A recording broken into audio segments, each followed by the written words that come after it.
Turns out that the late Pope John Paul II was a flagellant. In order to, punish himself and to bring himself closer to Jesus, he had a belt that he would keep in a closet, and he would use it on himself. He didn't have a priest or anyone hit him. He would hit himself.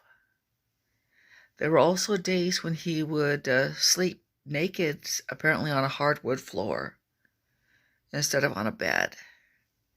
He usually fasted before doing the ceremony, making a man into a priest or a priest into a bishop. So was the late Pope John Paul II a masochist? Well, the fact that as somebody who was pro-Catholic and pro-John Paul II noted, the line between masochist and mystic is thin. It may also be porous. And in fact, there may not be a line. I'm not sure that how to, segregate out certain religious practices and certain sexual practices. They certainly look the same to an outsider. They may not have identical motivations, but again, the motivation is kind of porous. The moral masochist is somebody who gets emotional, not necessarily sexual pleasure, from some sort of degradation or punishment. So, moral masochism might be at play here, even if sexual masochism was not.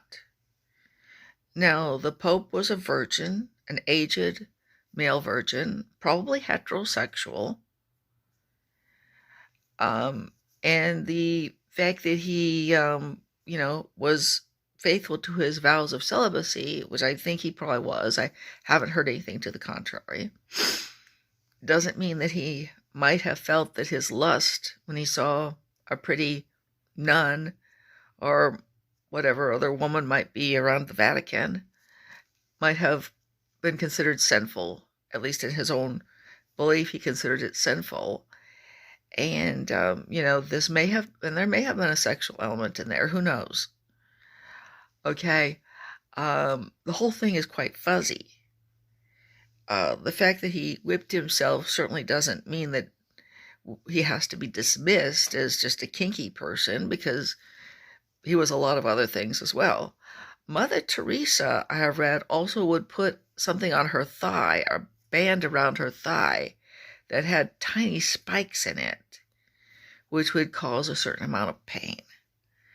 And again, I think it was, it's very hard to draw the line. Was she to some degree masochistic? Was it moral masochism? Was it sexual masochism? Do those two things kind of bleed into each other? I think they do bleed into each other a lot. Also, thinking about Mother Teresa, she was apparently quite a tormented person. In her early career, she felt that God was in her life.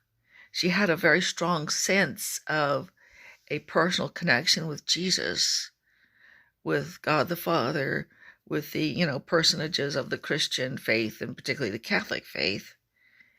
But later, she went through a kind of spiritual drought, in which she would pray, and she just didn't have that feeling that she had heard God. She didn't have that feeling that God was speaking to her. And instead of that feeling that she had young, a lot of doubt started to creep in. Was there even a God? Was there a Jesus? And then also she would go into, if there is a Jesus, does he love her?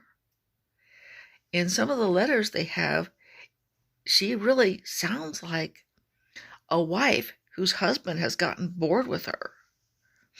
is no longer talking to her, no longer having sex with her, and she's, pitifully kind of whining for the husband to pay attention. And it seems like kind of Mother Teresa had that sort of feeling of a wife whose husband is ignoring her. But then again, going back to the initial question, was the Pope a masochist? Was Mother Teresa a masochist? I think it's entirely possible that they were, but I think they were mystics first of all, mystics and religious people, and certain types of religious practice have an intrinsic element of masochism. Okay, I hope you like hearing that. Bye.